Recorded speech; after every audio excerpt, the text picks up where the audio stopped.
I would like to call this October meeting of the Quorum Court to order and welcome everyone in attendance. Tonight, the prayer and the pledge is going to be handled by J.P. Robert Dennis. J.P. Dennis. Our most gracious Heavenly Father, we thank you for the many blessings that you've given us. We thank you for your love and your grace. And at this time, we'd like to thank you for Mike Paxton and his. Pray that you would be with his family, his wife and children, and especially his parents, John and Mary Paxton. What a great athlete and what a great family man Mike was. Pray that you would just send the Holy Spirit to comfort his family. Ask also that you would just grant us the wisdom for this meeting that we stand in need of. These things we ask and pray in Jesus' name. Amen. Amen. I pledge allegiance to the flag of the United States of America and to the republic for which it stands, one nation under God, indivisible, with liberty and justice for all. Thank you, J.P. Dennis. Carla, would you call the roll, please? Daniel Balls. Here. Harvey Bowman. Here. Rick Cochran. Here. Robert Dennis. Here. Lisa Ecke. Ann Harbison. Here. Sharon Lloyd. Here. Tom Lundstrom. Here. Eva Madison. Here. Sue Madison. Joel Maxwell. Here. Gary McHenry. Here. Joe Patterson. Here. Butch Pond. Here. Bill Ussery. Here. Thank you. Next thing you have before you is to adopt the agenda. Second. I have a motion and a second. All in favor say aye. Aye. Opposed, same sign. The next thing I have is approval of the minutes. We're going to be looking at the minutes of the July 16 regular meeting as well as the July 23rd and August the 10th special meeting has been distributed. Are there any corrections to these minutes? And first I'd like to recognize J.P. Madison. Thank you, Madam Judge. I didn't realize the minutes were available until a little bit earlier this afternoon, and I have not had a chance to read them, so I'm going to abstain because I'm just very uncomfortable voting to approve something that I have no knowledge of. Thank you, Madam Judge. Okay, now we will proceed. Are there any corrections to be made? I have a motion to accept. I have a motion and a second. All in favor say aye. Aye. Opposed, same sign. The minutes are approved. Thank you. Let me get where I am. The next thing we have is the county judge's report. The first person I would like to recognize is Jeff Hatley with ORT. I think this is his quarterly report, but if you'll come forward, identify yourself and give us your report. Thank you, Judge. Ladies and gentlemen of the court, my name is Jeff Hatley. I'm with Ozark Regional Transit. I'm a public information officer and just here to give our latest report. We have been extremely busy in Washington County. We have spent the last about 6 months since mid-May dealing with some of the larger employers in Springdale, working to help them reduce their turnover rate by getting their employees back and forth to work and meeting their shift schedules.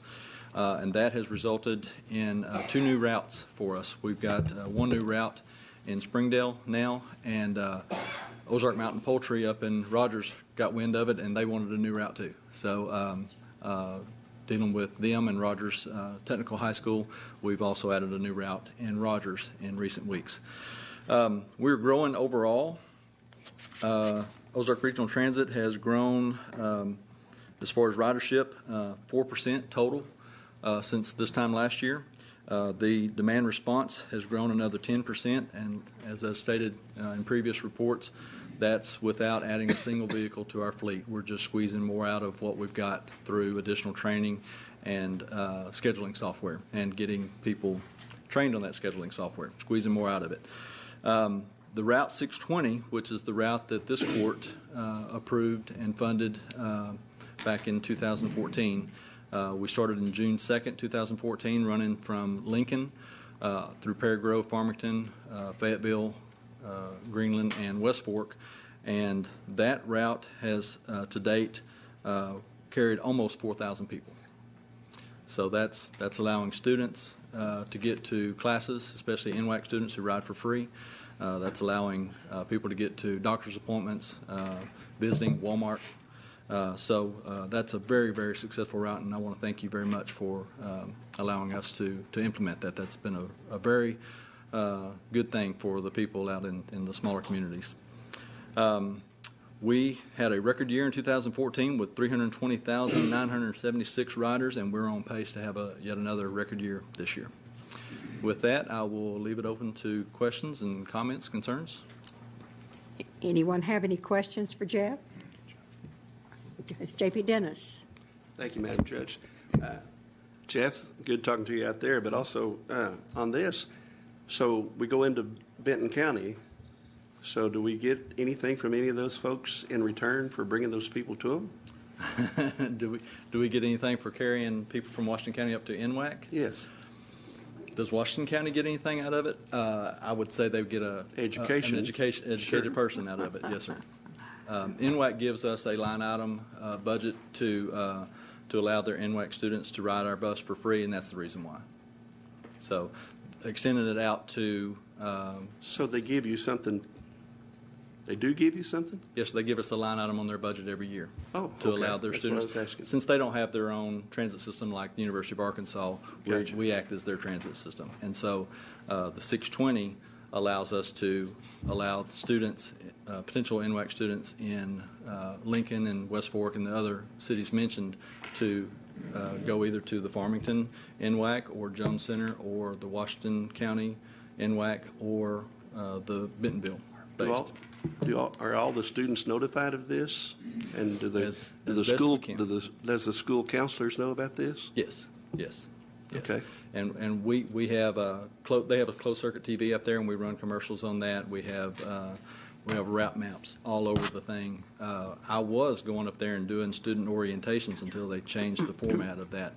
But they have a senior day every year for high school students coming in to visit with different vendors and different departments in NWAC, and I also attend that. So, yeah, we try our best to get our word out. Well, I think that's great. I just wanted to know, that's all. But you said Ozark Poultry, how does that work, taking someone for private business? Well, it's just a funding issue. I mean, do they have a line item also? They do. Right now, they funded it to the end of the year. And it is public transit, and they understand that. We have worked with them to make sure that the buses come right by their plant there on Easy Street and 8th Street to make sure that the people get to their shifts on time. So we run that route extra early, and then we take a break in the late afternoon. Then we come back and run from midnight till about 2:30, I believe it is, to take care of that evening shift. But it is public transit, so it's available for everybody. And we also got some funding from Rogers Technical High School because they were wanting to get some of their high school students taking classes also at NWAC. So it goes up 8th Street, left on Hudson down to NWAC. Mm-hmm. Well, good job. Yeah, good that job. worked out Thank real you. well. J.P. Bowman. Thank you, Judge. I've had one of our clients, one of our people, tell me that there's an awful lot of ridership where there's no charge to the students or people riding, and that all they have to do is say, I can't afford it, and they're given free passes. Is that right or wrong? What's involved with free passes? There's a voucher system through all of the 4 big cities in Northwest Arkansas, and they have to go through those cities in order to do that. We provide passes to the cities, and we give those to the cities as it stands right now for free, simply because the cities are actually funding us, and so we don't really feel good about charging them for things that they're actually funding for us. But there is a contingency that if it gets to the point where we're giving them a whole lot of passes, we may eventually have to charge for some of the passes, at least half price or something. So where do they apply to get these free passes? I've got the contact information. It's actually on my phone in my truck. Okay. But, well, I just wondered if there was a detailed process or requirements that they have to go through to get the permit, or if it's just come in and declare I can't afford it. The only person I've talked to in detail about it, I've got the contact information for all 4 cities, but the only person I've talked to in detail is, I believe her name is Kelly Johnston up in the city of Rogers, and she was telling me that they have a very detailed process. They are actually, it's a process or a program with the Housing Urban Development, and that they come in and audit her files once a year. So she definitely has they have to have a real need before they get that. Okay, thank you. Any other questions? Thank you very much, Jeff. We appreciate your time. Thank you very much. Have a good evening. Next, I'm going to recognize Attorney Zaga. He has a kind of a news bulletin. Thank you, Judge. Ladies and gentlemen, I wanted to first off begin with an apology. Tuesday night, when we had point of order that was appealed to the chair, and there were 14 of you here as there were then, and the vote was 7-7, I sustained the appeal. I had that backwards. The appeal has to carry by a majority, so the chair gets the benefit of the doubt in the event of a tie vote. So I wanted to lay that out there. I went back and looked at it after the meeting. I think maybe, I hope not to minimize my mistake, but it was a no harm, no foul situation. We carried on and continued the debate. But I wanted to let y'all know that for future reference. As we're going through these, I sat on this court for a long time, and there's still nuances to Robert's rules that I'm still learning, and I appreciate y'all's patience while I do that as your parliamentarian.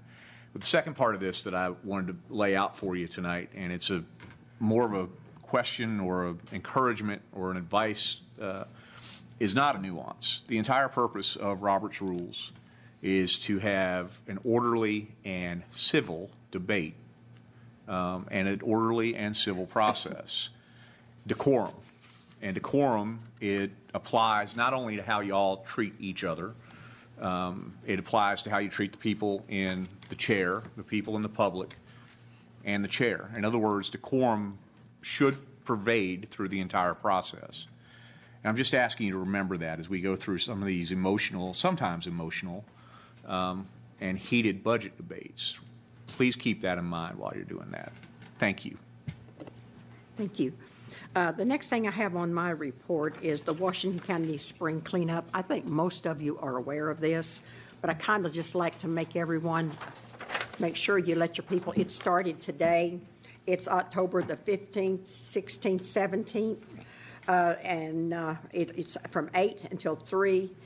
Now, please understand that is not taking place to take your materials to the Washington County, but you're going to take it to the Boston Mountain Solid Waste and Waste Management in Tawnytown, and we've had nothing but good reviews on this. So if your people don't know about it, please make sure they know that it's still going on tomorrow and Saturday. So I just wanted to make you all aware of that. So anybody wants to see this brochure, I can certainly pass it around. You're welcome to look at it. Thank you. Yes, it's in, Boston Mountain is in. I knew you said Tawnytown. Well, no. I think we have it. It also is in, it's in Tawny, the landfill in Waste Management in both. So it'll be at both places. I'm sorry. That's what, no. But I just want people, sometimes they think they can take it down to the road department, down to our building down there, and I just want to make sure that's clear so people don't make an unnecessary trip. The next thing we have, is the committee reports. The only committee that met was Public Works. J.P. Bowman. Well, our committee met and took the road tour. I think those of us along learned a lot about what's going on out there. Guys, I know there was a lot of discussion and probably a lot of differences of opinion about the lake that was built out on that private property.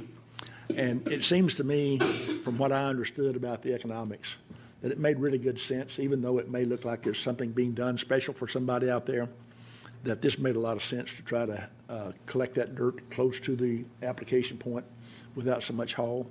So that made a lot of sense to me. But anyway, I thought it was really interesting, and I appreciate the chance. Guys, we know we've got a lot of road issues out here. And one thing I'd like to ask, I talked to Sean last week and asked John about this issue about water crossing the road under the tiles and going to other property. And Sean's comment to me was, well, sometimes it's a grader operator, sometimes it's a lead man, sometimes it's somebody else. And, I recognize that is a huge issue out here on these gravel roads. And I think to have somebody on the road department that's primarily responsible for trying to negotiate that with property owners, it would really be a positive input to try to persuade some of these people that are reluctant. I know I talked to an engineer that was in the power company. They have one individual that does all negotiations about right-of-way. And so even though this is not a right-of-way issue, but a permit issue, I think it would really be helpful to have somebody that's really well qualified and knows how to explain the benefits of getting that water from uphill, downhill without all the damage to the roads. So I'd like to ask that the road department possibly look at that situation and see if that might help. That's all we got. Thank you, Judge. Thank you very much. The next thing we're going to have on the agenda is a presentation from our insurance consultant, Nelson Driver. Be good to us.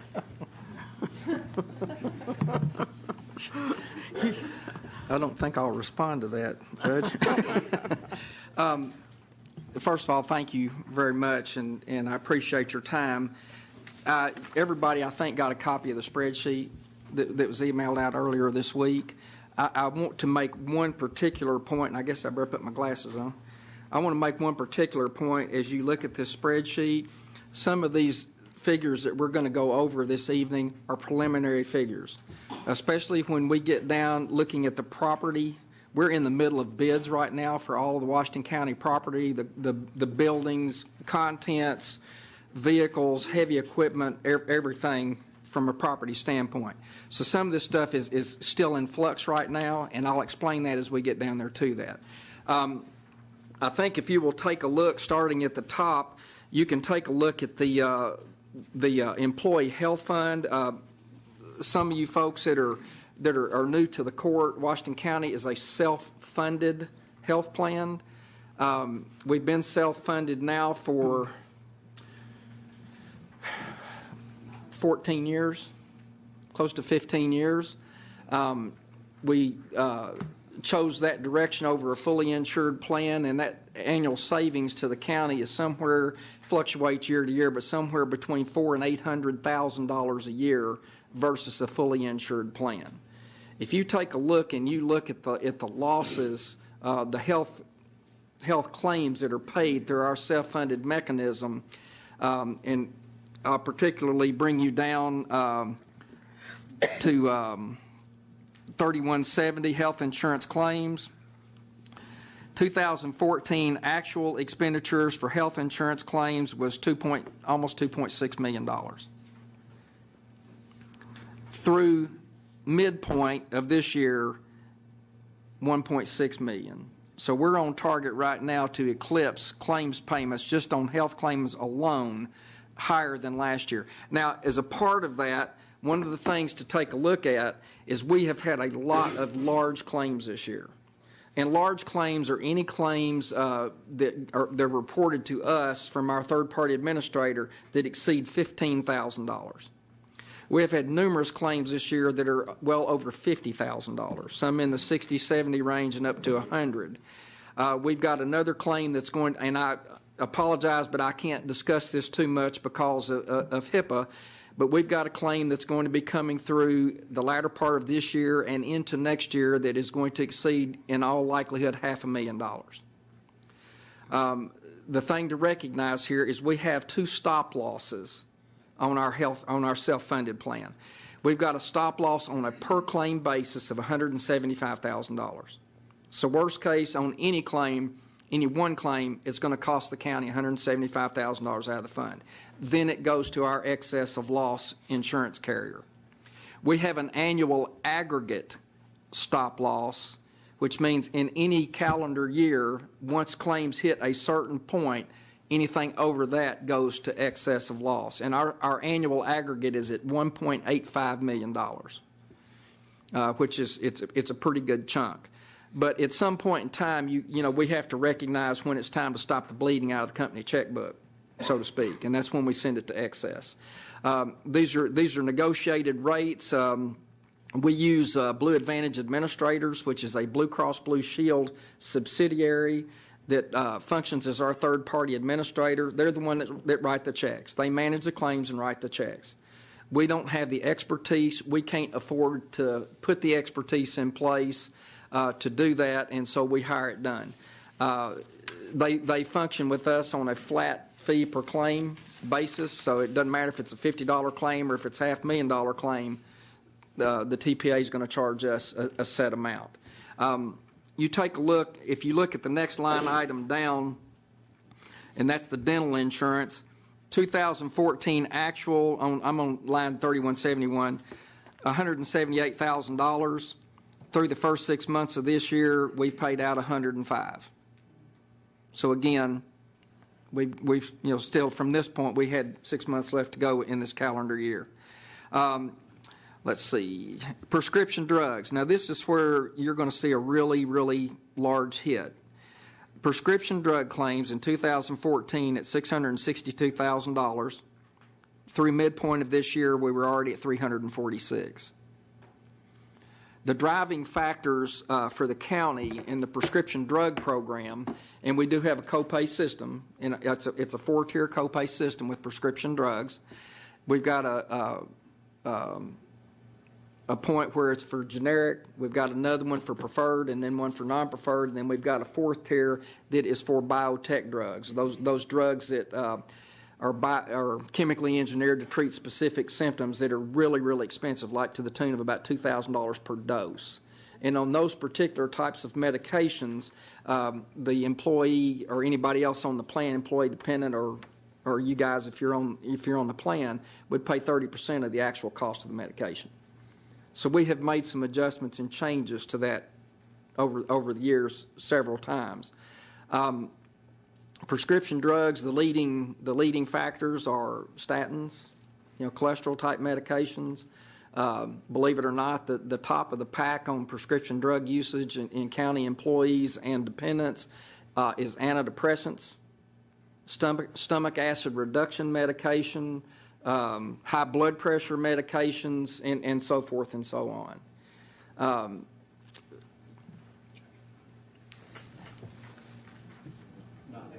Oh, okay. So those are some of your driving factors. We have a very high usage of generic medications with Employees Washington County. We're actually the ones that set the bar for all of the rest of the Blue Cross Blue Shield customers. And that is through, education, information, and through manipulation of our copays. One of the things that we do on an educational basis that Lindsay and her crew do during open enrollment, when we have vendors come in, is try to inform people that are on our health plan, hey, look, there's alternatives out there. You need to learn to ask questions. You need to learn to manage your own health care. These two words that go back, some of you guys will remember this, that go back to one of our former chiefs of staff, John Gibson's 2 favorite words were personal responsibility. And that's becoming more and more critical all the time in managing health care, is taking personal responsibility for your own wellness. We're a long way from making it to that point, but we are making inroads. And so that's some of your driving factors.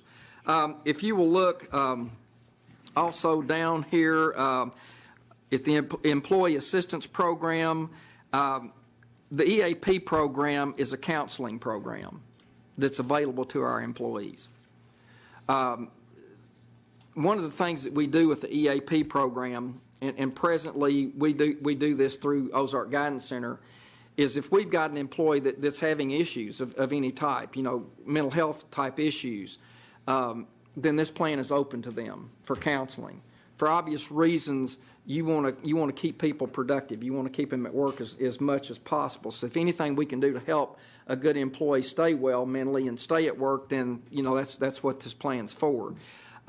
There have been occasions in the past where the EAP plan and our policies and procedures with the county can be a mandatory plan.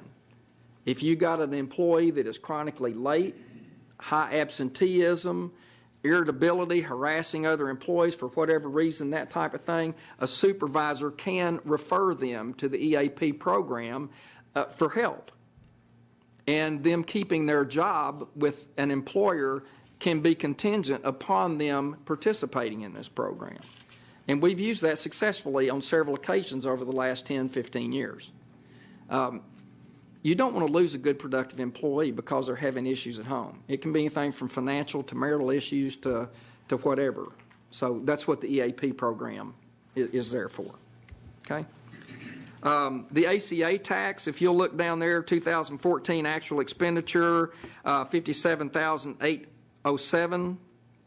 The approved budget for this year is $68,000. We're getting ready to write the check for that, I believe, by today? November. Yeah, about mid-November. Right now, this figure is a little bit on the high side. I've got it budgeted at $68,000. From the information that I just received from our third-party administrator, that cost is probably going to be closer to about $46. The new figure that we just got was $44 per reinsured participant in our health plan. So that's going to work out roughly $46,000 by the time it's over with. So the 68's a little bit of an inflated figure. If you want to take a look and go down the 2016 budget request, these are the service contract figures, the renewal figures that we just received from our TPA. $191,550 for medical, $32,000 for dental. This is based on the number of people, number of participants in the plan. And I think right now, Lindsay, correct me if I'm wrong, I think we've got somewhere around 1,005. Is that correct? Around 1,005 participants in our plan. Excess of loss insurance premium. This question came up prior to the court meeting. This is our stop loss protection. This is your checkbook protection on that 2 levels at the 175 and at the $1,850,000. The premium is going to go up to approximately $351,000 for 2016 because of our losses. We've had some issues. The trend industry-wide in excess of loss coverage right now is increases hitting around 30%. We dodged a bullet on this one. The funding that you guys graciously put into the fund this summer, the $500,000 load that you put in there got us up to a point where when they did the audit to make sure that we were solvent and can pay our bills, saved us a lot of money when it comes to this reinsurance premium. That could have been a big hit for us. We get graded on that, on excess of loss, number one, from 3 different areas. Our own losses. Anytime we have a loss that hits that level and goes to excess, that's a frequency. They grade us on frequency and severity, the number of claims that actually hit excess, and how bad they are. And so we're experience rated in that respect. The other is you have to take a look at the insurance market overall. Sometimes when we have a soft market, rates will come down. When we have a hard market, the rates are going to go up. You get a capacity problem with insurance companies, and when it's an old supply and demand, just basic economics, you got a lot of demand and restricted supply, they're going to jack the prices. And that's what we experience. This is going to wax and wane periodically depending upon those factors. So that's the excess of loss coverage.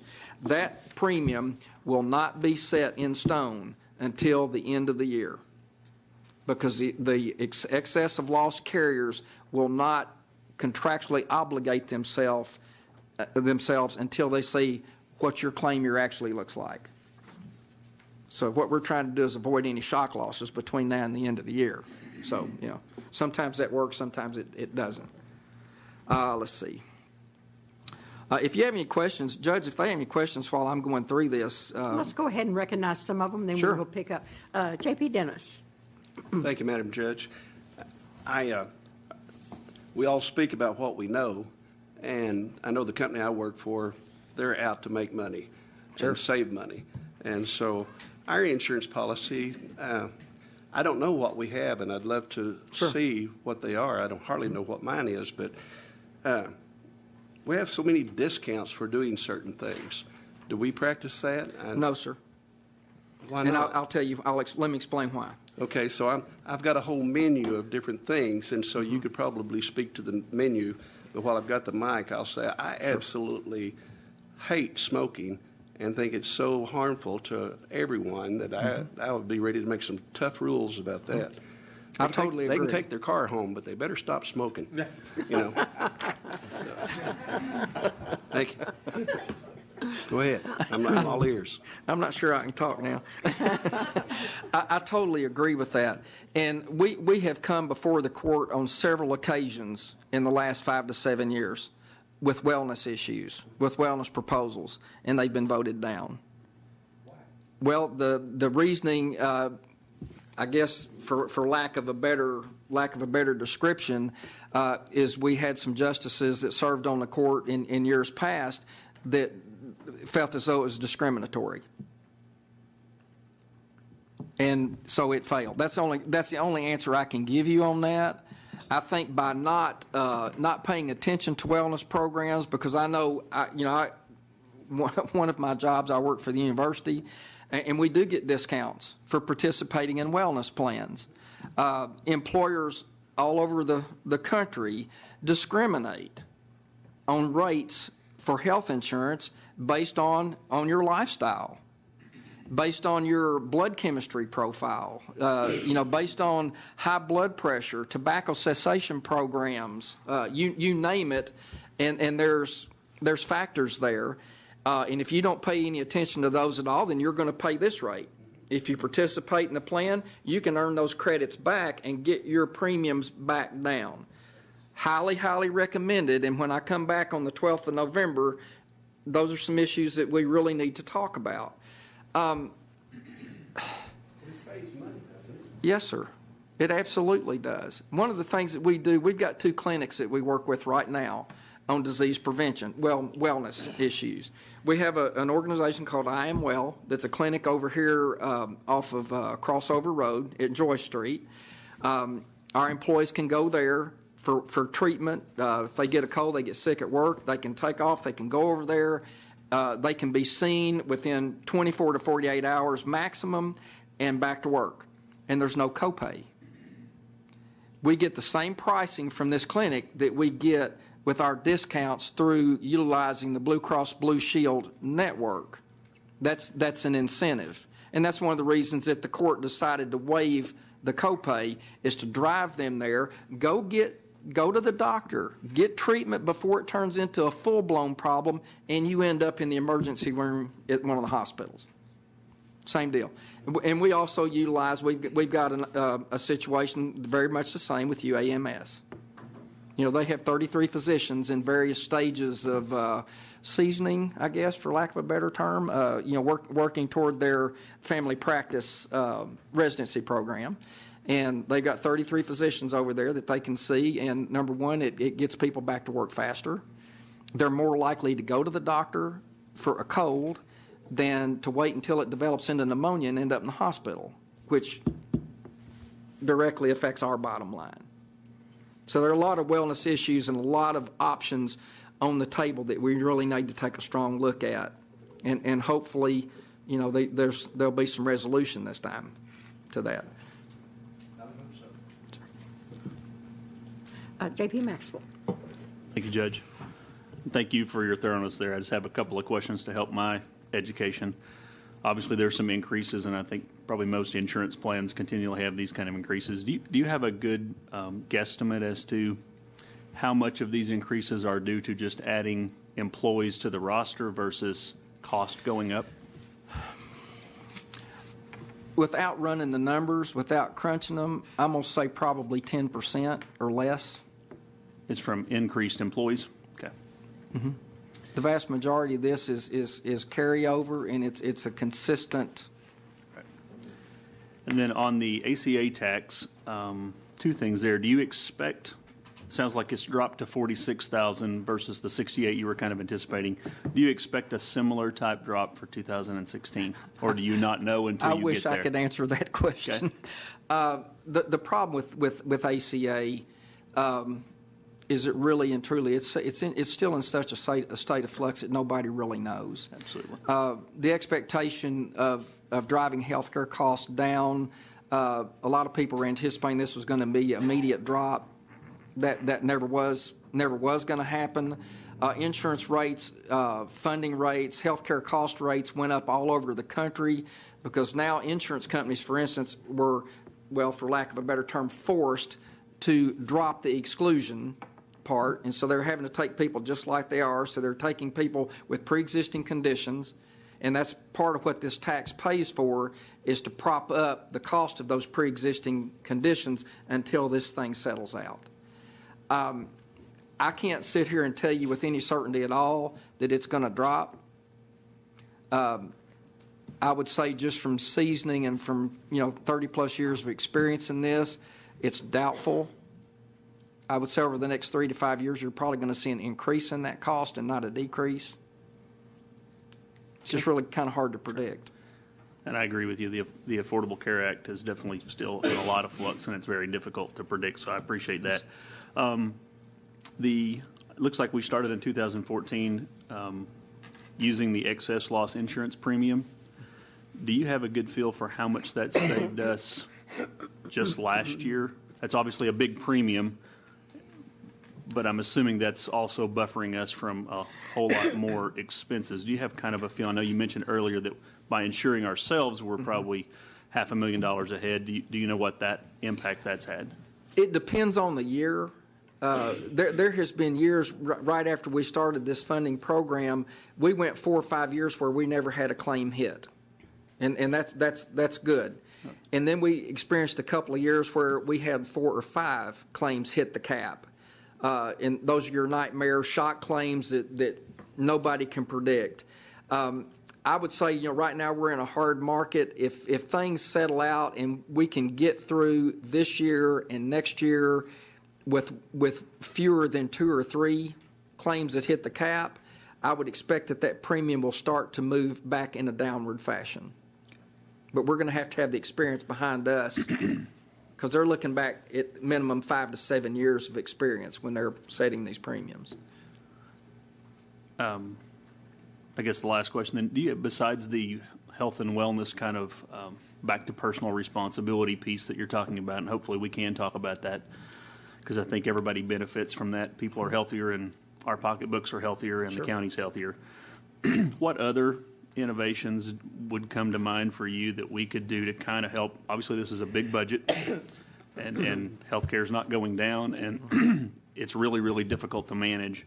What other innovative ideas do you kind of have in your brain that we could be thinking about before you come back so that we could kind of understand how to help you manage this where it's not such a open-ended question that nobody knows what they're going to get hit with? One of the things that I would like to see us do, and Judge, I would kind of, I'm going to throw this back on the court, is I think each and every one of you should get a copy of the plan document and read it. Can you send that to us? Sure. Okay. Thank you. Absolutely.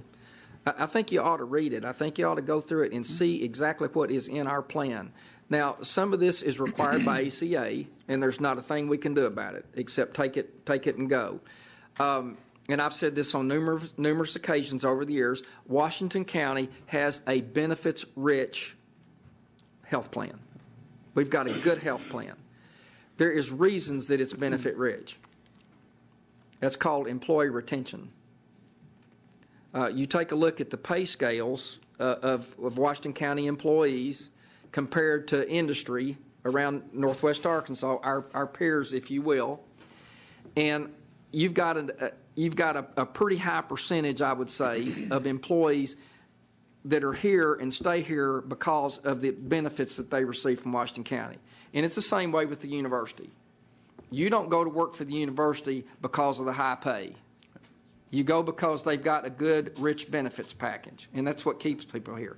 There is a very, very fine line on benefit realignment, and that's one of the things that we're going to be taking a look at to see what is there in there that needs to be changed. Are there things in there that need to go away?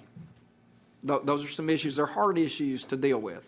But in looking at those, a realignment of the plan in some form or fashion is going to be necessary in conjunction with some probably changes in deductibles and copays, premium charges, possibly for dependents, possibly for employees, increases possibly on the county side of funding out of general into the health fund that are all going to have to be looked at.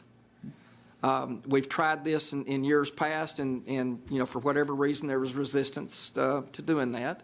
But, guys, it's not getting any better. It's not getting any better. We're still leaking right now. We're still leaking out of the fund to the tune of about $50,000 or $60,000 a month on average. That's why when you see me come in here in June, everybody goes, you know, Mr. Lundstrom does not like to see me come in this room in June because he knows why I'm here. But we have had a great deal of success in plugging a lot of the disastrous leaks out of this fund in the last 5 or 6 years. But we've still got a long way to go. We're running out of fingers to put in the holes in the dike. And the funding issues, you know, with county budgets, because you are dealing with a very, very finite amount of money that's available. So we're going to have to come up with some more creative ways to manage things just like this fund. This represents, the total budget represents about an close to $822,000 increase over 2014. The vast majority of that cost increase is claims, both health and pharmaceutical claims. Those are your two driving factors in the increases in cost. If I could predict what our health claims are going to be in 2016, I would retire as a very wealthy man. But I can't, because I can't sit here and predict when we're going to have a catastrophic health situation.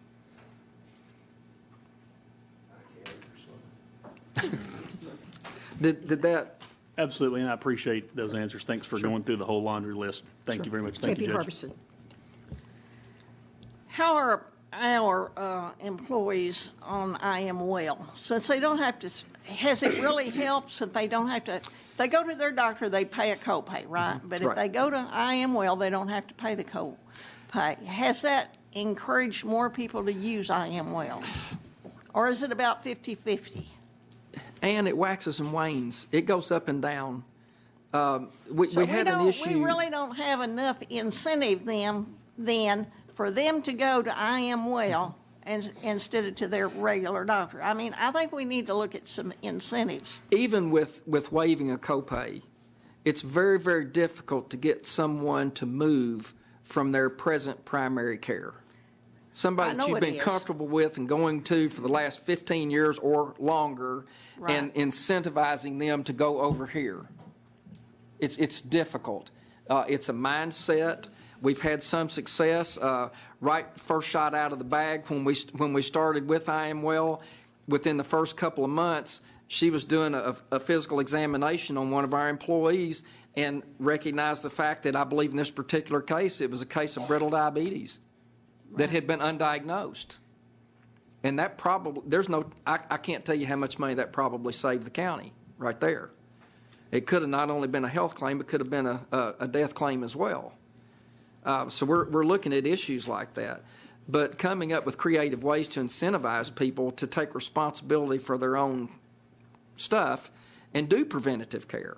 Traditional insurance companies or insurance plans, not group plans, but traditional personal plans, never had any emphasis whatsoever on wellness. They wouldn't pay for flu shots. They wouldn't pay for routine annual physical examinations. That was on you, which is, to me, is just insane, because if I can, it's exactly opposite. If I can go to the doctor and they can spot something early and treat it. Well, you know, it's just a culture also. Yes. And I understand if you have a physician that you want to go to that person, but I think, you know, we're going to have to do some things, and we may have to cut some things out of this, because this county right now, unless we raise taxes, can't afford this. And this court has already said they're not going to do that. So we're going to have to cut some benefits. And, you know, and I was here when we tried these other things. I was here, and I know the brick walls that we ran into. But, you know, obesity and smoking are the two biggies, and I think we're going to have to address them. Thank you. Thank you. Okay, let's move on to your next. Any other questions about the healthcare side of this, Judge? I think they're ready to go on. The Okay, next. we'll move on down the page, and this is the property. We're, like I said earlier when I started, we're in the middle of bids right now on property. This is my closest figures that I can get you right now. Between the bids that we have received, this is where I am reasonably sure the pricing is going to come in. I don't think it's going to exceed this. Right now, negotiation, if anything, we may be able to see this drop a little bit. So this is what I put down on here is what I think it's going to hit maximum. If you take a look at buildings and contents, several years back, and this is going to probably be close to 10 years ago, the county, our buildings were grossly underinsured. When I took a look at the property values just on this courthouse building alone, we had enough insurance on this courthouse to rebuild 3 floors if it went to the ground.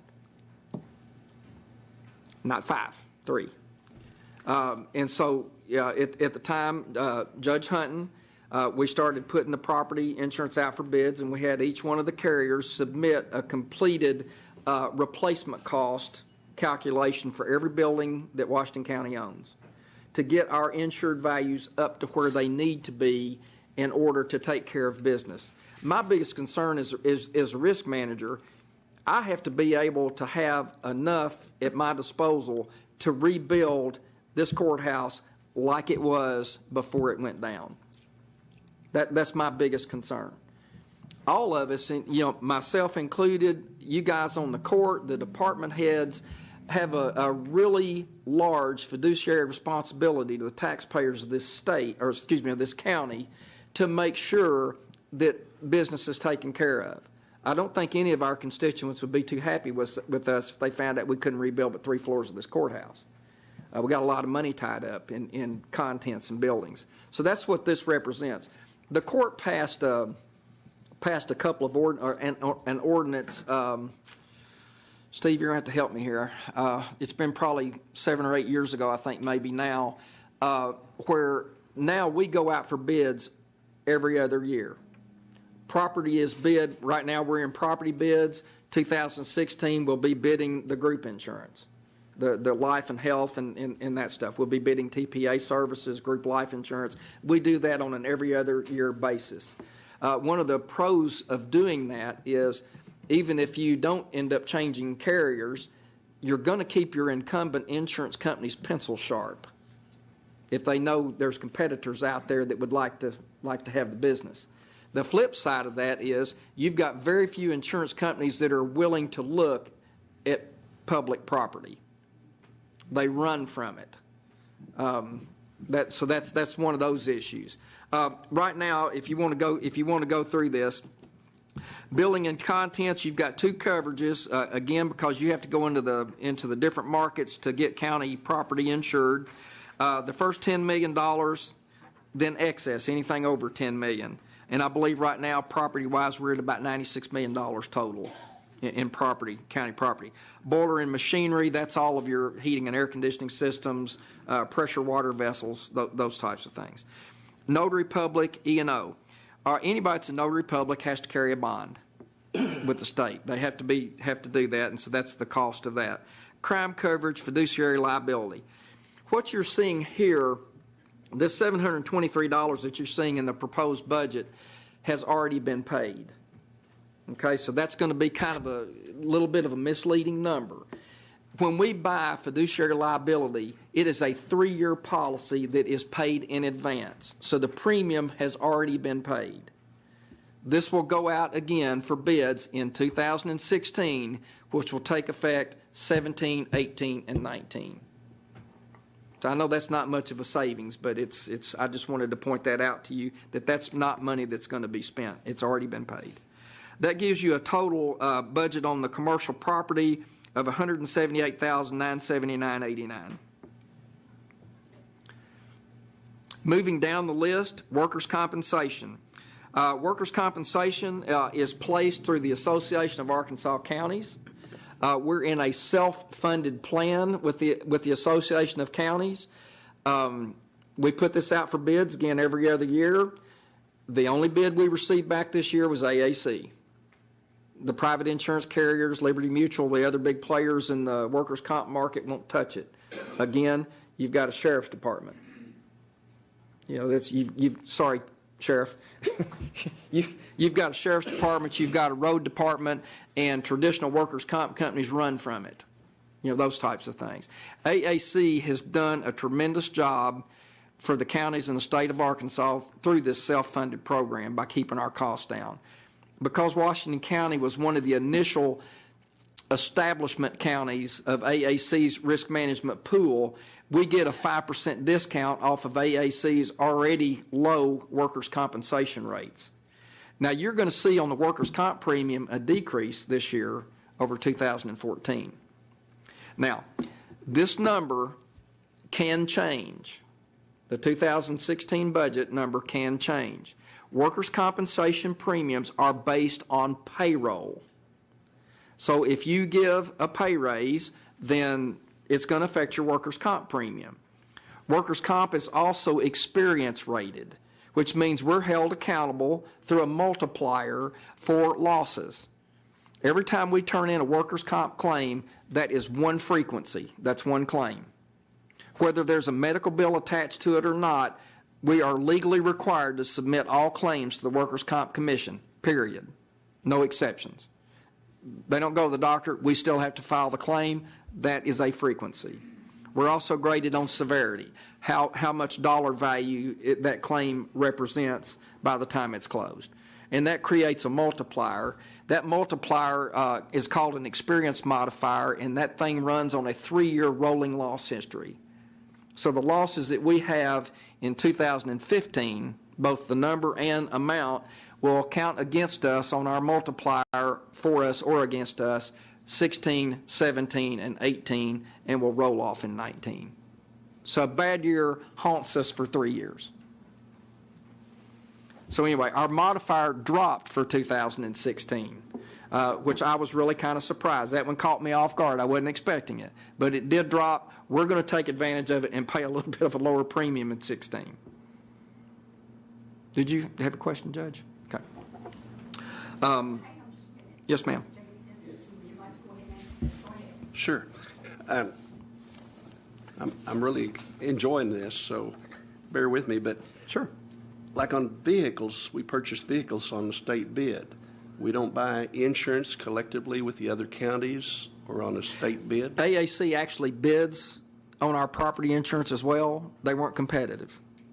They're not competitive on buildings and contents. Okay. That's Right. That helps. Okay. All right. And then, are you an agent? no. You work I for the retired county? from the insurance business and sold my agency in 2000.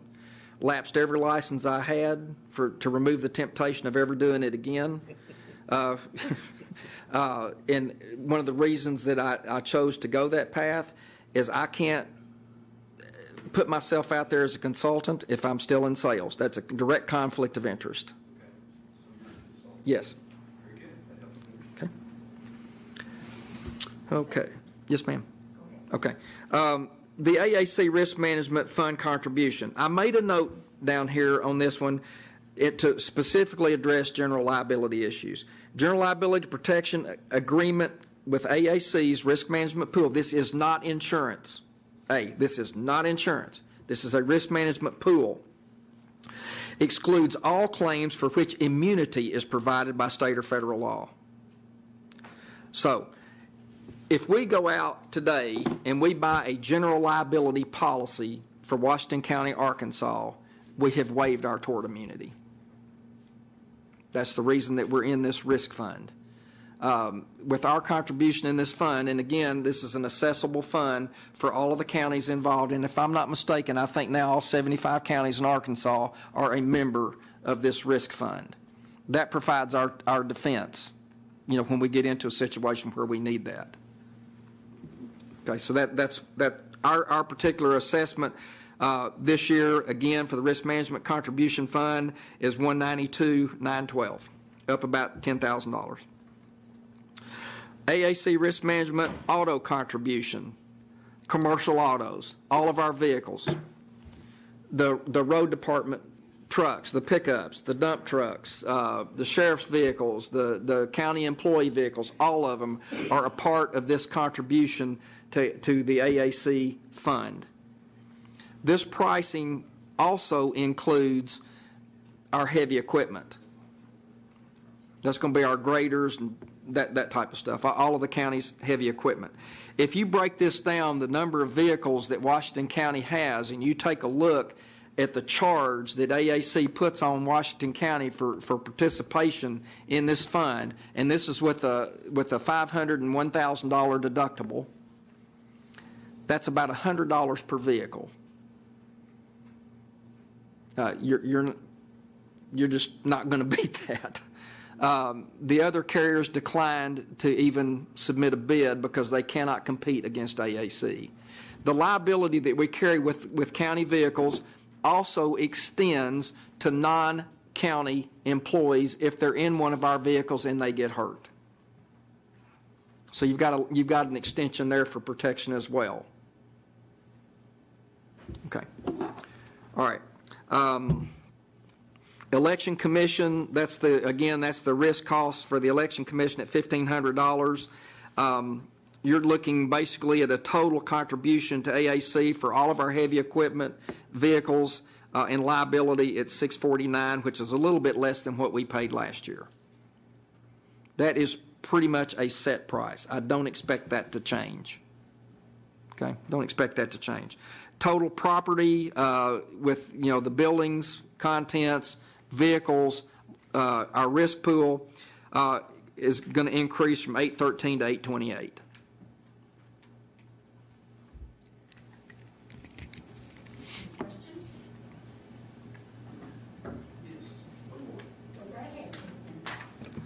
So we had you weren't here, but we had quite a conversation about personal use of vehicles. So are our employees covered when they take a county or sheriff or county employee takes a vehicle home? Yes. Are they covered? Yes. I think I read that it was. Yes. Okay. They are covered.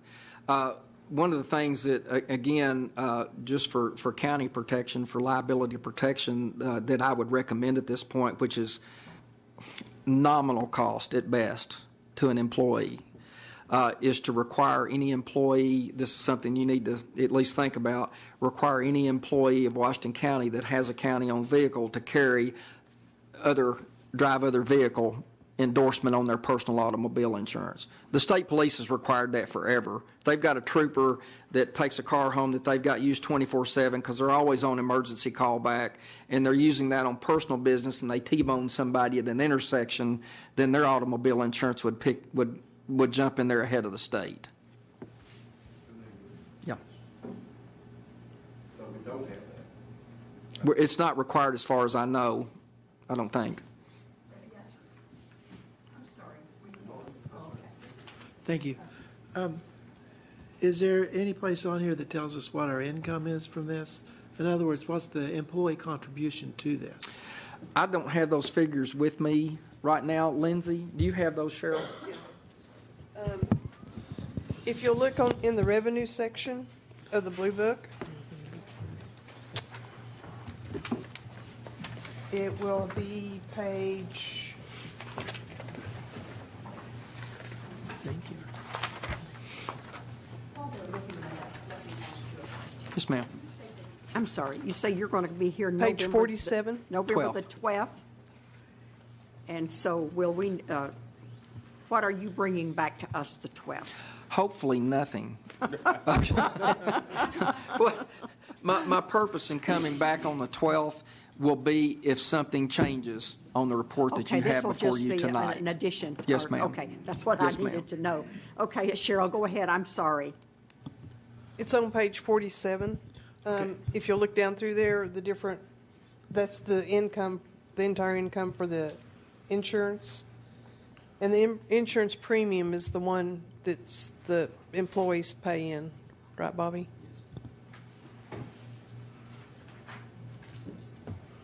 Okay, so looking at this, it looks like we're maybe not quite as bad as far as what's coming out of general Right. for this. Right. So You've got not only, employee contributions, the county puts in X number of dollars per position budgeted. Whether there's anybody in that position or not, that is funded into the health plan. Then you've got the employee contribution. You've got several layers there. You've got employee, you've got a different level, employee spouse, employee family, employee dependent. The employee pays all of the cost of dependents, whether it's spouse, children, or a combination of those. Pays 100% of that cost. The retirees of Washington County that are still on the county's health plan fund their entire portion, both the county's contribution as well as their own contribution into the fund. So nothing coming out of general goes to prop up retirees that are participating in the plan. Okay, thank you very much. It's very helpful. You've done an excellent job. Thank you. I think you give us a lot of information, maybe a lot of stuff we don't want to think about, but I think we're going to have to. So if there's no other questions for Nelson, then we'll look forward to not seeing him on November the 12th. Thank you so much. You're welcome. No, this was no vote on this. This was just a presentation. And Judge, I'm available to any of the court members at any time. If you want to pick up the phone, if you've got a question, I think y'all all have my contact information. If you've got a question about it, please don't hesitate to give me a call. Be glad to answer them. What happened to your little red car? I don't want to hear about this. This is outside the purview of this court. I just thought I'd ask. Yes, J.P. Bowman, I'm sorry. Nelson, would you give us your phone number again, please, sir? I told you I wasn't giving you my phone number, Harvey. It's 479-856-4337. As a matter of fact, I actually even remembered to bring a business card, so I'll just pass one around to everybody. Thank you. I just thought I'd ask you about that. Back to your question, Judge. Just to make this public. Just to make this public, I ran over my own car with my own tractor. I thought after this court we need to laugh. I hope your insurance was paid up. He was Collect the insurance. He was holding about what happened to him. Please do. Did you submit it to America's Funniest Videos? As far as I know, it wasn't paid. And I would like to keep it that way.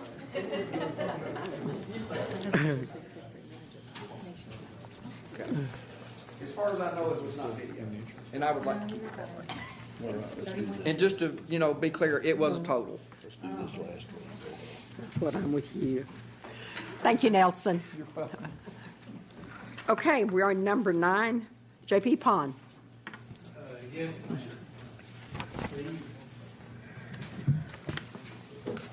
Steve, would you? This isn't it's not an ordinance. I mean. Oh, okay. And, I'll read it if you want me to, Justice Bond, but I'm not even sure I brought my copy with me downstairs. It's a request to add Central EMS Paramedic Ambulance Membership Plan Lindsay, are you the one that knows about this? I know about this, yes. Okay. as a benefit for full-time Washington County Your employees. excuse, you'll have to- The employees' handbook voluntary deductions are limited to those programs endorsed and approved by Washington County, by we on the court. And all this is, and Lindsay's going to tell us about it. Yes, what we're looking at is we're wanting to offer a voluntary product to our employees, 100% employee purchased and funded, that allows an employee to buy a certain amount of into a plan, and that cost per plan gives them access to ambulance services if necessary throughout the calendar year. And so there's very in price range, whether it's a single household, a multi-person household, whether they're insured or non-insured. But if they purchase into this plan and they are required because of medical necessity to be transported, anything that the insurance does not cover in that ambulance service, this plan will pay in full as long as it's a medical necessity. And so basically the goal of this is to give employees peace of mind that they're not going to have a very large unexpected bill from an ambulance service. It does require that it be in Washington County, that the service area be in Washington County, but employees would have the opportunity to purchase this if they so choose. We want to set it up on a payroll deduction basis. That's why we're bringing it to the court and asking you to allow us to set up a new deduction. Just to give you an idea on how reasonable these prices are, a single person household is $30 a year. That's $1.15 out of their paycheck. A multi-person household, and there is not a limit on the number of people residing in that house, and it does extend not only to children, but I read the plan, it actually extends to grandchildren as well if they live within that household, is $40 a year or $1.54 a paycheck. So you can see it's very minimal cost, and if that family ends up in an emergency, this could really save them an extenuating circumstance and give them that peace of mind. So all we're asking for today is that you allow us to set up a deduction. It's not something the county puts any money into or funding. The HR department does administer it as far as making sure that people are enrolled. We will oversee it at open enrollment. The comptroller's office does assist us in cutting a check and providing it to Central EMS. But that's the overview of the plan. J.P. Harbison. Well, I'm going to make a motion that this be added, I guess, to the personnel package that will enable employees to take out this insurance. I have a motion and I have a second. Okay, I'm going to go ahead and recognize J.P. Cochran if you. Thank you, Judge. Looking at the 9.1 in the general number 1, it says, it says payment of first year's dues. Yes. So this contract seems to say that they pay the annual amount. They will pay the first year, yes. Okay, not on a weekly basis. They will pay biweekly thereafter. Basically, Central EMS has one of two options. Either they have to wait a year to have benefits because it would take a year for them to pay their first year's membership, or they can pay a year's membership up front and they would have the next year completely paid for, and their biweekly premiums would be paying toward the next year's service. Okay. And so what we're going to do is offer it through payroll deduction up front and then kind of itemize that out so it saves them some money. All right. Thank you, Judge. I have a motion. I have a second. Joe? Patterson, did you have a question? I have a question. Okay, go right ahead. Okay, if you're an employee and you lived in Springdale, would you have to call the EMS or would Springdale come pick you I believe it is EMS. For this particular plan, yes. That's what I want to know. Thank you. Any other discussion? Yes, Becky? If you have an emergency and dial 911 and you live in Springdale, in the city limits of Springdale, it will be Springdale Fire Department ambulance that will come to you. But if you're outside of city limits, it will be Central EMS. But will this plan only covers Central EMS ambulance transports. Thank you. The benefit would be if you have a non-emergency trip and it originated in the city of limits of Springdale. Say you went from the emergency room to a rehab facility by Central EMS, then this plan would impact that. And can I add to that? I can't tell you how many different people we've had that have been transported from regional this year to other facilities, but some of the costs of the ambulance transports have just been astronomical. And it's been a big deal. Our plan currently pays $500 a year, or let me restate that. It pays $500 per occurrence on an ambulance transport. $500 typically doesn't make a dent in an ambulance transport. So the family is left with a substantial bill. Something like this does provide some assurance. And when you're looking at $40 a year, if they don't use this plan but once in 10 years, they've paid $400. They've still more than got their money's worth out of it. Thank you, Lindsay. Yes, J.P. Bowman? Thank you, Judge. I didn't understand the comment about if you're in Springdale and you do a 911 call, how's that handled again? There are 6 different 911 centers in the county. All right. Good idea. Come to the mic. Thank you, Lindsay. The 911 calls are directed to the coverage, the service that covers your area. So if you live within the city limits of Springdale, the emergency ambulance will come from an ambulance within the city limits of Springdale. Exactly. If you are on a cell phone, those phone 911 calls are directed to the Springdale area, and their dispatch center will get those calls and will send an emergency ambulance. Well, does this policy not cover the within Springdale calls that come in on 911? That's correct, because it's a membership plan for Central EMS. Through the Central EMS structure and organization, we offer this plan, this benefit, just like AirEvac does with their air membership program. That membership program cannot be applied to another organization, and that's mostly Medicare rules and regulations. So Springdale residents that work for Washington County, if they have an in-home emergency and require an ambulance service, would not be covered by this. Yes, sir. They Correct. still have the expense right out of their pocket. It would be whatever's not covered by their insurance benefit. Insurance plan, okay. Is there any possibility of some kind of cooperative plan to work with Springdale on this kind of situation? That has gone through the Office of Inspector General on the helicopter level, and I'm sure on the ambulance level. It's not something we can share. It's something that the city of Springdale would have to address very specifically and decide if that's what they wanted to implement. Okay, thank you. Okay, any other comments for Becky? J.P. Pond. Oh, I want to make sure I understood, though. If you're in Springdale and you're having some kind of non-emergency transfer, y'all have the franchise on the non-emergency transfers, is that correct?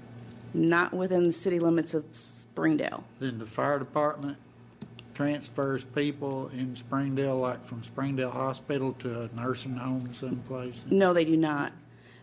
Private companies will do that. Okay. If a member of the PAMP program would like for Central EMS to come to their non-emergency transport, probably anywhere within reason of our region, we would do that. But the patient or the person would have to request Central EMS specifically, because each region and each hospital has their own policy. So if they would say that they're a member of the Central EMS membership plan, then facilities typically understand that. Thank you. Attorney Zega. Justice Pond's question, I wanted to put some more information on that. Chief Stewart indicated you have much more choice in non-emergency ambulance transport, including CEMS, than you do in emergency transport. You dial 911, you get what you get, pretty much. And we've got a cooperative agreement. It's not like, if every Springdale ambulance was tied up, for example, CEMS will go into Springdale if needed, but that's probably, I don't know, how many emergencies have you responded to in Springdale, Becky? About 25 a year. Yeah, it's pretty rare. But if you're able to plan the trip and make a call and you're on the plan, you're able to call CEMS and say, I'm going to need to go from Northwest to wherever. They can take care of that, and this plan will cover that expense outside insurance. Okay. Okay, J.P. Bowman. Thank you, Judge. Does Medicare regulate fees on ambulance uses like they do in medical situations? Medicare regulates what Medicare will pay for an ambulance transport. Well, the doctors have told me that Medicare basically sets the prices that will be paid. They set the pace, if you will, for insurance, other insurance companies, and a lot of the time they will follow suit with Medicare, but Medicare does not, and if you ask any healthcare provider, does not come near to covering the cost of providing the service. So what Medicare does to the rates that are charged actually kind of makes them bump up a little bit, because you have to write off so much from Medicare that you have to pick that up somewhere. So it's unfortunate that it happens that way, but that's the effect it has.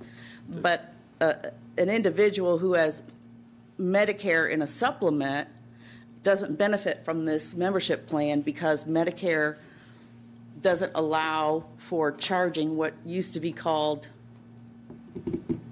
what was left over from the whatever Medicare paid. Then there was an amount left over. Residuals. Yes, then you could bill the patient for that, but you can no longer can do that. There's just a 20% copay. That I know the other fee you're talking about, where the doctors are not allowed to charge enough to cover the cost, that a lot of doctors are now declining for taking Medicare patients. That's correct. Okay, thank you, ma'am. J.P. Patterson. I have no problem with what you're telling us how it works. That's good. But from being on the ambulance committee since about 2004, if anybody wants to take that on and try to change that, well, I'd gladly step aside. Thank you. Thank you, Joe. Okay. Any other discussion? Thank you, Becky. I appreciate it.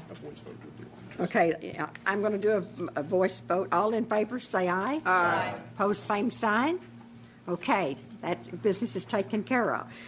Next thing I have is other business, and I want to remind everyone our next special meeting of the Quorum Court will be coming Monday night, October the 19th at 5:30. In case anyone's missed me, we'll all be back Monday night.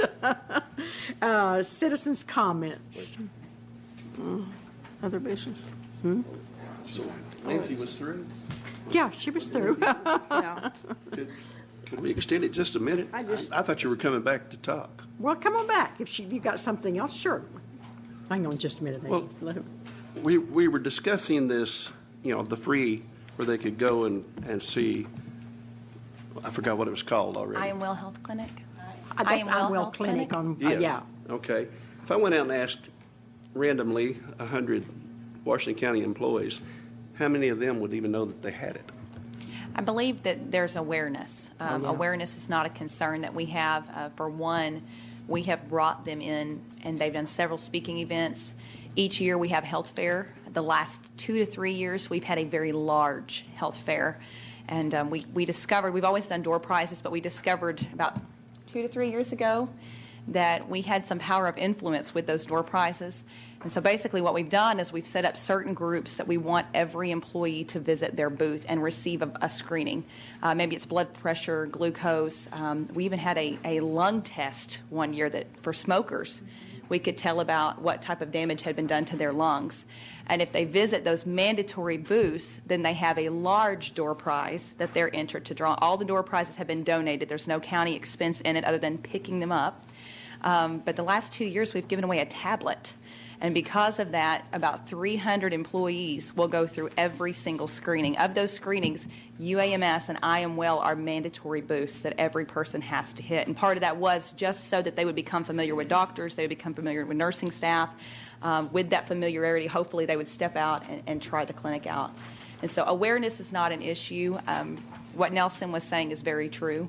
There's a lot of employees that do not feel comfortable stepping away from a doctor that maybe has treated them for a special condition for many years. Maybe it was something that took them a while to get managed and to find right medications, and then stepping out to a new provider that doesn't necessarily know their particular medical history.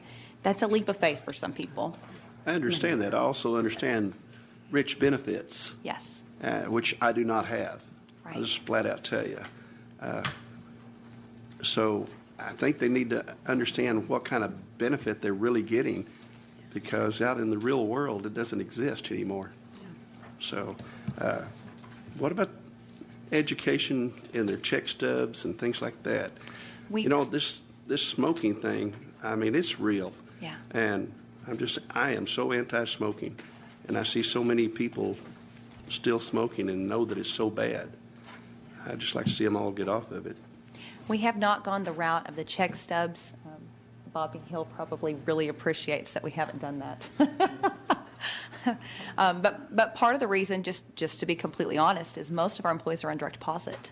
And they get a stub, but you would be amazed how many employees never open their check stub. And we find it out because if they, for some reason, don't have a deduction come out, we never know it till about 8 months later because they don't look at that physical check stub. Things we have done, like I said, health fair, we've expanded it dramatically. We've tried to bring in groups that bring awareness to some of these issues.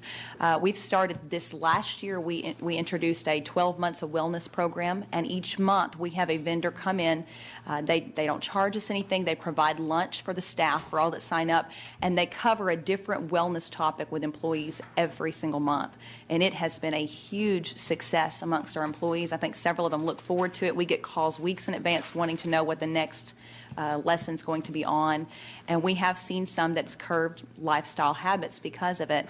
I Am Well, we worked with them, and one of their big pushes right now is weight management and smoking cessation. Our health plan covers... Let's not go on the weight. Yeah. Stop. Our health plan does cover a number of products and resources that will enable somebody to be more successful in smoking cessation. And so we've tried to build in some of those measures and make awareness available. Not done the check stubs. We would if we absolutely had to, but... You said they didn't like it in pay stubs and yet automatic deposits. Why do we mail out anything to anybody that gets automatic deposits? I get a mailing from you and I'm thinking, why do I get that? Why do I not get electronic deal that says, hey, you got it? That's all I get at work. I don't get anything in paper. We're going to be in talks about that. It's in the works. We don't mail everything out. I mean, it's department heads pick them up. Pass them out. There's not a mailing cost. There's a few. Oh, okay. We don't mail ours out. I mean, do we need it? Thank you. J.P. Maxwell. Thank you, Judge. And I think you may be about 5 steps ahead of whenever I raise my hand to make a comment, but is there any benefit to bringing in specific, like smoking cessation, whatever, bringing in something every month or quarter or whatever makes sense? And since people aren't quite as willing to go on their own, it always takes a little initiative, it always takes a little effort, whatever, to go to I Am Well. Is it possible to bring that to them, kind of like the screenings you're doing when you give away the iPad and whatever, but do that kind of on a consistent monthly, quarterly, whatever basis, and maybe make it so easy that they do take the benefit of that health screening?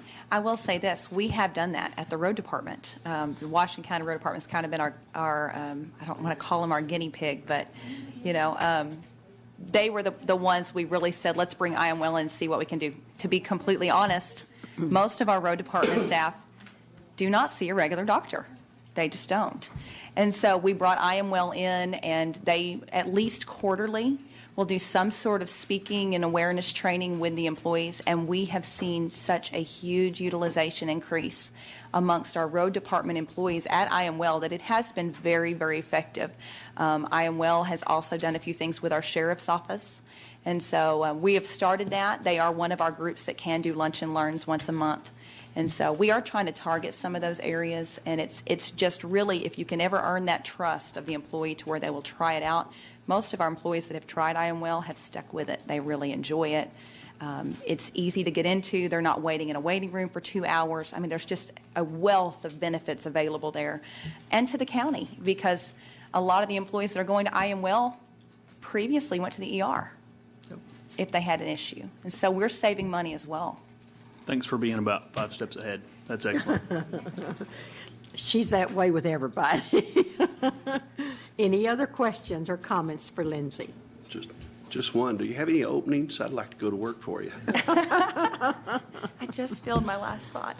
Okay. Thank you. Next thing we have is citizens' comments. I'm sorry, Ann.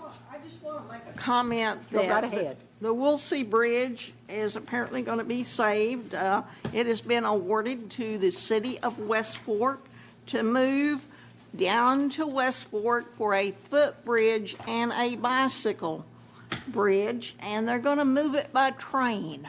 So when they move it, everybody should come and we'll watch them move the bridge. Okay, thank you, Ann, I appreciate that. Do I have a motion to adjourn? I make a motion to adjourn. All in favor, say aye. Aye. We are adjourned.